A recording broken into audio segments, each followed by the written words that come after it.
আরজিকর কাণ্ডের পর রাজ্যের প্রশাসনিক প্রধান মুখ্যমন্ত্রী মমতা বন্দ্যোপাধ্যায় রাজ্যের সমস্ত হাসপাতালগুলোর পরিকাঠামো ও নিরাপত্তা জোরদার করার ব্যবস্থা নিয়েছেন।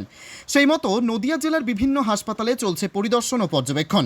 একইভাবে আজ নদিয়ার নবদ্বীপ স্টেট জেনারেল হাসপাতাল পরিদর্শনে আসেন নদিয়ার জেলাশাসক এস অরুণ প্রসাদ। নবদ্বীপ স্টেট জেনারেল হাসপাতালের নিরাপত্তা এবং পরিকাঠামো থেকে তিনি অত্যন্ত খুশি।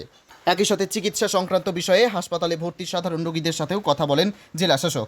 তাদের অভাব অভিযোগ শোনেন। এরপর সাংবাদিকদের মুখোমুখি হয়ে জেলাশাসক জানান, নদিয়ার শক্তিনগর জেলা হাসপাতালের পরেই নবদ্বীপ স্টেট জেনারেল হাসপাতালের পরিকাঠামোর দিক দিয়ে দ্বিতীয় স্থানে রয়েছে।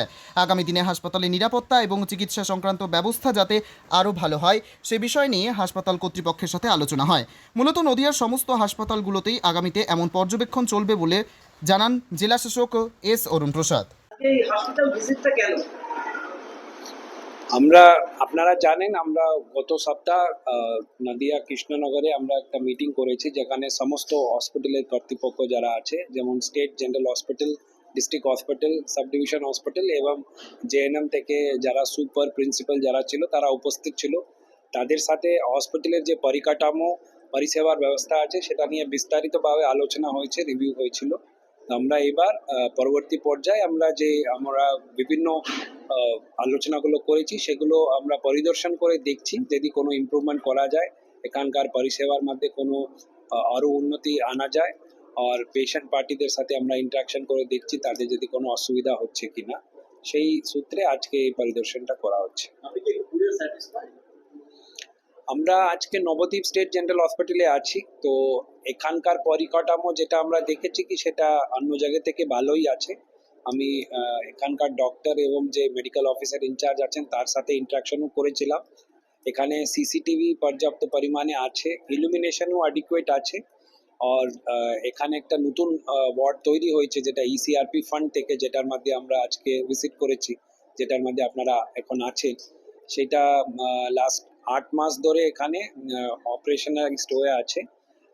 তো পেশেন্টদের সাথে আমি ইন্টারাকশন করে এটা জানলাম, ওরা এখানকার পরিষেবা থেকে কিন্তু সন্তুষ্ট আছে। স্যার, বিশেষ করে বর্তমানে যে সিকিউরিটি ক্রাইসিস চলছে হেলথ সার্ভিসে, আমাদের এই হসপিটালে যেটা স্যাংশন সিকিউরিটি যেটা আছে, যেটা বিভিন্ন স্টেট জেনারেল হসপিটাল এবং অন্যান্য হসপিটালগুলিতে যে সিকিউরিটি এজেন্সি নিযুক্ত হয়, এখানে যে সিকিউরিটি এজেন্সি আছে তাদের যে স্যাংশন স্ট্রেন্থ ফুল আছে। কিন্তু আমরা অনেক সময় এরকম কোনো সিকিউরিটি ব্রিচ হয়, সেটা কিন্তু আমরা যে কেস টু কেস বেসিসে সেটা তদন্ত করে সেখানে অ্যাকশন করা হয়।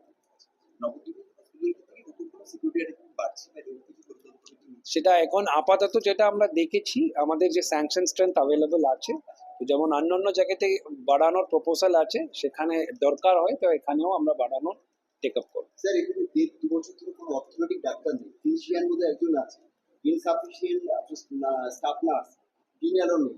সেক্ষেত্রে এখানে কারো হাত পা ভেঙে গেলে তাদেরকে কৃষ্ণ বলতে হবে। অর্থনৈতিক ব্যাপারটা আপনি কি চিন্তা ভাবনা করছেন?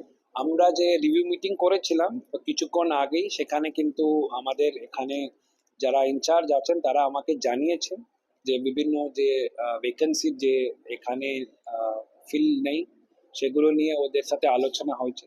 সেগুলো আমরা স্বাস্থ্য ভবনের সাথে কথা বলবো,